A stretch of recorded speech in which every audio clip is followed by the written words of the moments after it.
Hello दोस्तों, कैसे हैं आप सब। मैं कपिल शर्मा आपके अपने चैनल स्टडी विद कपिल में आपका स्वागत करता हूं। रोजाना की तरह दोस्तों मैं आप लोगों के लिए GK and GS practice set number 20 लेकर आया हूं। ये प्रैक्टिस सेट आपकी सभी एसएससी और दिल्ली पुलिस की परीक्षाओं में दोस्तों महत्वपूर्ण सिद्ध होगा। आइए देखते हैं क्वेश्चन नंबर 1। क्वेश्चन नंबर 1 है, सभा और उर दो प्रकार की ग्राम सभाओं का उल्लेख निम्नलिखित में से किस राजवंश में है। किस राजवंश में दोस्तों सभा और उर दो प्रकार की ग्राम सभाओं का उल्लेख किया गया है। चालुक्य, राजकूट, राष्ट्रकूट, चोल या गुर्जर प्रतिहार। तो किस में किया गया दोस्तों, चोल में किया गया है। ऑप्शन सी बिल्कुल सही उत्तर है, चोल बिल्कुल सही उत्तर है दोस्तों। She is the right answer. Chola में सभा और उर दो प्रकार की ग्राम सभाओं को उल्लेख दोस्तों किया गया है, तो सी बिल्कुल सही है। आगे चलते हैं, क्वेश्चन नंबर 2 है। क्वेश्चन नंबर 2 है, निम्नलिखित में से कौन सी भारत में सूक्ष्म वित्त माइक्रो फाइनेंस क्षेत्र के विकास के लिए सरकार की पहल नहीं है। विकास के लिए सरकार की पहल नहीं है दोस्तों। ए प्रधानमंत्री मुद्रा योजना, बी ई शक्ति पहल, C India micro finance equity fund या डी प्रधानमंत्री जनधन योजना। तो कौन सी योजना दोस्तों जो सूक्ष्म वित्त माइक्रो फाइनेंस क्षेत्र के विकास के लिए सरकार की पहल नहीं है। डी प्रधानमंत्री जनधन योजना जो है दोस्तों ये सूक्ष्म वित्त फाइनेंस के क्षेत्र में नहीं आती। तो प्रधानमंत्री मुद्रा योजना, ई शक्ति पहल और India micro finance equity fund, ये तीनों की तीनों जो योजनाएं हैं ये माइक्रो फाइनेंस क्षेत्र के विकास के लिए राज्य सरकार की दोस्तों पहल है। तो आपको अच्छे से याद रखना है। क्वेश्चन नंबर डी इसके अंतर्गत नहीं आता, ऑप्शन डी, तो डी हमारा बिल्कुल सही उत्तर है। आगे चलते हैं, क्वेश्चन नंबर 3 है, निम्नलिखित में से किसका क्वथनांक उच्चतम है। इनमें से दोस्तों किसका उच्चतम है, मुक्त कार्बन डाइऑक्साइड, एल्काइन, एल्कीन या एल्केन।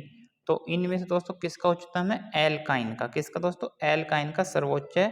तो बी बिल्कुल सही उत्तर है, एल्काइन। ठीक है, बी ऑप्शन बिल्कुल सही है। आगे चलते हैं दोस्तों, क्वेश्चन नंबर 4 है। क्वेश्चन नंबर 4 देखेंगे दोस्तों, इंपॉर्टेंट प्रश्न है। पाचन की प्रक्रिया में लाइपेज के कार्य की पहचान करें। पाचन की प्रक्रिया में लाइपेज के कार्य की पहचान करें। ए प्रोटीन का पाचन करना, बी पायसीकृत वसा का विघटन करना, सी रुक्ष अंश का विघटन करना या डी है आंतर तरल स्रावित करना। तो क्या सही आंसर है दोस्तों, लाइपेज जो करता है दोस्तों पायसीकृत वसा का विघटन करता है। तो ऑप्शन बी बिल्कुल सही उत्तर है दोस्तों, B is the right answer. Question number 4 का आंसर क्या हो जाएगा दोस्तों, बी पायसीकृत वसा का विघटन करना। क्वेश्चन नंबर 5 है, भारत की सुप्रसिद्ध शख्सियत एम एस सुब्बुलक्ष्मी निम्नलिखित में से किससे संबंधित हैं। तो एम एस सुब्बुलक्ष्मी दोस्तों किससे हैं, हिंदुस्तानी संगीत, सूफी भक्ति संगीत, गजल संगीत या कर्नाटक संगीत। मैंने आपको पहले बता चुका हूँ कि एम एस सुब्बुलक्ष्मी दोस्तों कर्नाटक संगीत से हैं। अच्छे से आप लोगों को ध्यान रखना है।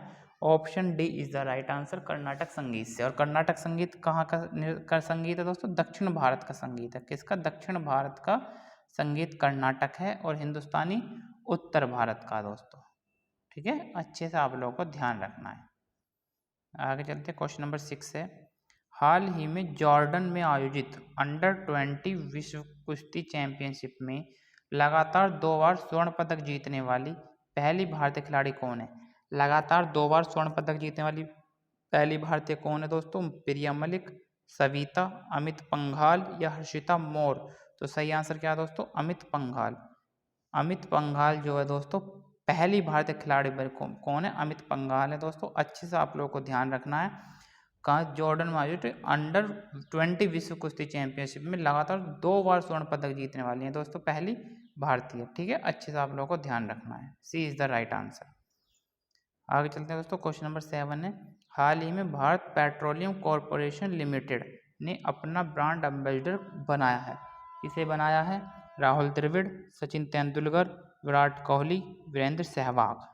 तो भारत पेट्रोलियम कॉरपोरेशन लिमिटेड ने किसे अपना ब्रांड एम्बेसडर बनाया दोस्तों, राहुल द्रविड़ को बनाया है। ऑप्शन ए बिल्कुल सही उत्तर है, A is the right answer, Rahul Dravid. ठीक है, आगे चलते हैं दोस्तों, क्वेश्चन नंबर 8 है। क्वेश्चन नंबर 8 है दोस्तों, क्वेश्चन नंबर 8 आएंगे, हाल ही में भारतीय राष्ट्रीय महासागर सूचना सेवा केंद्र ने नाविकों और मछुआरों के लिए कौन सा मोबाइल ऐप लॉन्च किया है? हाल ही में भारतीय राष्ट्रीय महासागर सूचना सेवा केंद्र ने नाविकों और मछुआरों के लिए कौन सा मोबाइल ऐप लॉन्च किया है दोस्तों? समुद्र ऐप, उद्गम ऐप, फ्लड वॉच ऐप या सागर समृद्धि ऐप? तो सही आंसर क्या है दोस्तों? समुद्र ऐप। समुद्र ऐप बिल्कुल सही उत्तर है। A is the right answer. समुद्र ऐप बिल्कुल सही है दोस्तों। ठीक है, क्वेश्चन नंबर 9 है आपका। नेक्स्ट देखते हैं क्वेश्चन नंबर 9। हाल ही में 15वां ब्रिक्स शिखर सम्मेलन 2023 किसकी मेजबानी में प्रारंभ हुआ? तो 2023 दोस्तों इस बार किस देश ने मेजबानी करी है ब्रिक्स की? तो ब्रिक्स की जो मेजबानी करी थी दोस्तों, आपको अच्छे से पता है 2022 में चाइना ने की थी, और इस बार कौन है? South Africa. तो दक्षिण अफ्रीका बिल्कुल सही उत्तर है। A is the right answer दोस्तों, दक्षिण अफ्रीका। ठीक है, आगे चलते हैं। क्वेश्चन नंबर 10 है। हाल ही में डिजी यात्रा, कौन सी दोस्तों? डिजी यात्रा सुविधा पाने वाला पूर्वोत्तर का पहला हवाई अड्डा कौन सा है? डिजी यात्रा सुविधा पाने वाला पूर्वोत्तर का पहला हवाई अड्डा कौन सा है दोस्तों? पाक्योंग, इम्फाल, ईटानगर या गुवाहाटी? तो कौन सा है दोस्तों? गुवाहाटी। कौन सा? गुवाहाटी बिल्कुल सही उत्तर है। D is the right answer दोस्तों, कि गुवाहाटी जो है डिजी यात्रा सुविधा पाने वाला पहला हवाई अड्डा बन गया है। कहाँ का दोस्तों? पूर्वोत्तर का। ठीक है, पूर्वोत्तर का पहला हवाई अड्डा है। आगे चलते हैं दोस्तों, क्वेश्चन नंबर 11 है। क्वेश्चन नंबर 11 देखते हैं कि राज्य विधानसभा और लोकसभा में महिलाओं के लिए आरक्षण बिल में कितने आरक्षण की बात की गई है? महिलाओं के लिए दोस्तों कितने प्रतिशत आरक्षण रखा गया है? 31%, 32%, 33% या 34%? कितना है दोस्तों? 33% रखा गया है। ऑप्शन सी बिल्कुल सही उत्तर है। 33% राज्य विधानसभा और लोकसभा में महिलाओं के लिए आरक्षण बिल में बात की गई है दोस्तों। अच्छे से आप लोगों को ध्यान रखना है। आगे चलते हैं, क्वेश्चन नंबर 12 है कि भारतीय संसद के, कौन सा दोस्तों? भारतीय संसद के अपर हाउस को किस नाम से जाना जाता है? जो अपर हाउस है दोस्तों भारत संसद का, क्या जाना जाता है? Senate, Rajya Sabha, house of Lord या विधानसभा? तो अपर हाउस कौन सा दोस्तों? राज्यसभा। राज्यसभा स्थायी सदन भी कहते हैं दोस्तों इसे, क्या? स्थायी सदन। ठीक है, स्थायी सदन है। और अस्थायी या लोअर हाउस कहते हैं, लोअर हाउस दोस्तों। लोअर हाउस कैसे कहते हैं? लोकसभा को। लोकसभा को दोस्तों लोअर हाउस कहते हैं। अच्छे से आप लोगों को ध्यान रखना है, सारे पॉइंट आपको अच्छे से याद रखने हैं दोस्तों। क्वेश्चन नंबर 13 है। कौन सा संविधान संशोधन अधिनियम संसद सदस्यों और विधानसभा सदस्यों की अयोग्यता से संबंधित है? कौन सा संविधान संशोधन है अधिनियम संसद सदस्यों और विधानसभा सदस्यों की अयोग्यता से संबंधित है? 32वां संविधान संशोधन, 42वां संविधान संशोधन, 52वां संविधान संशोधन या 62वां संविधान संशोधन?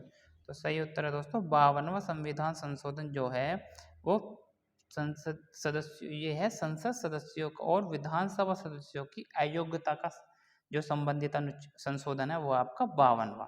तो अच्छे से आप लोगों को ध्यान रखना है। ठीक है, क्वेश्चन नंबर 14 है कि निम्नलिखित में से किस संशोधन को भारत का लघु संविधान भी कहा जाता है? कि किस संशोधन को भारत का लघु संविधान कहते हैं? 42वां, 44वां, 70वां या 74वां? तो किस संविधान को कहते हैं दोस्तों संशोधन को? 42वें संविधान संशोधन को भारत का लघु संविधान भी कहते हैं। अच्छे से आप लोगों को ध्यान रखना, इंपॉर्टेंट प्रश्न कई बार परीक्षा में दोस्तों पूछा गया है। आगे चलते हैं दोस्तों, क्वेश्चन नंबर 15 है। क्वेश्चन नंबर 15 देखते हैं। 15 है अनुसूचित जाति, क्या दोस्तों? अनुसूचित जाति और जनजाति के सदस्यों को लोकसभा में आरक्षण, लोकसभा में जो आरक्षण है वो किस अनुच्छेद के तहत है? अनुच्छेद 324, 330, 332 या 331? तो सही आंसर है दोस्तों अनुच्छेद 330।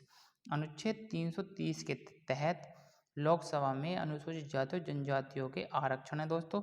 और अनुच्छेद 331 में ओंगल इंडियन जो होते हैं दोस्तों उनके लिए राष्ट्रपति के लिए आरक्षण है, अनुच्छेद 331। आपको अच्छे से याद रखना है। ठीक है, आगे चलते हैं, क्वेश्चन नंबर 16 है। भारत की 2011 की जनगणना के अनुसार किन भारतीय राज्यों के समूह की जनसंख्या सर्वाधिक थी? सर्वाधिक जो जनसंख्या दोस्तों किसकी है? उत्तर प्रदेश और बिहार, उत्तर प्रदेश और महाराष्ट्र, उत्तर प्रदेश और मणिपुर, महाराष्ट्र और बिहार। तो सर्वाधिक जनसंख्या जो है दोस्तों उत्तर प्रदेश और महाराष्ट्र की है। अच्छे से आप लोगों को ध्यान रखना है कि भारत की 2011 की जनगणना के अनुसार किन राज्यों के समूह की जनसंख्या सर्वाधिक थी? उत्तर प्रदेश और महाराष्ट्र की सर्वाधिक थी दोस्तों। ऑप्शन बी बिल्कुल सही उत्तर है। आगे चलते हैं, क्वेश्चन नंबर 17 है। मौर्य सम्राट चंद्रगुप्त मौर्य ने निम्नलिखित में से किसे पराजित किया था? चंद्रगुप्त मौर्य ने दोस्तों किसे पराजित किया था? कैसडर को, सेल्यूकस निकेटर, एंटीगोन्स या टॉलमी? तो किसे किया था दोस्तों? Seleucus Nicator. अच्छे से आप लोगों को जानते होंगे दोस्तों। मौर्य सम्राट चंद्रगुप्त मौर्य ने निम्नलिखित में से किसे पराजित किया था? सेल्यूकस निकेटर को किया था। अच्छे से आपको पता होना चाहिए किसका राजदूत था दोस्तों सेल्यूकस निकेटर? सिकंदर आया था। अच्छे से आप लोगों को पता होना चाहिए। ठीक है, क्वेश्चन नंबर 18। क्वेश्चन नंबर 18 है दोस्तों, इंपॉर्टेंट प्रश्न है। आगे देखते हैं हम। भारत सरकार द्वारा राष्ट्रीय शहरी स्वास्थ्य मिशन, कौन सा दोस्तों? राष्ट्रीय शहरी स्वास्थ्य मिशन को मंजूरी दी गई थी। कब दी गई थी? 2015, 2013, 2014 या 2012? तो कब दी गई थी दोस्तों? 2013 में मंजूरी दी गई थी। ऑप्शन बी बिल्कुल सही उत्तर है। भारत सरकार द्वारा राष्ट्रीय शहरी स्वास्थ्य मिशन को कब मंजूरी दी गई थी दोस्तों? 2013 में दी गई थी। ऑप्शन डी बिल्कुल, ऑप्शन बी कौन दोस्तों? ऑप्शन बी बिल्कुल सही उत्तर है। आगे चलते हैं, क्वेश्चन नंबर 19 है कि भारत की निम्नलिखित कथक नृत्यों में से किसने 1964 में कदम्ब नृत्य केंद्र की स्थापना की थी? अच्छे से आप लोगों को ध्यान रखना चाहिए दोस्तों। कदम्ब नृत्य की स्थापना कब हुई थी? 1964 में हुई थी। और किसने की थी? कुमुदनी लखिया, रोहिणी भाटे, सितारा देवी या शोभना नारायण?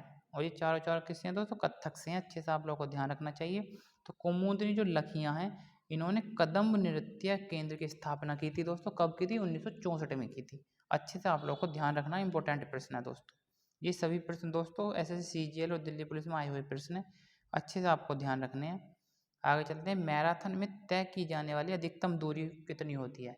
मैराथन में दोस्तों अधिकतम दूरी कितनी होती है? 42.5 किलोमीटर, 42.195 किलोमीटर, 41.5 किलोमीटर या 40 किलोमीटर? तो अधिकतम दूरी कितनी होती है दोस्तों?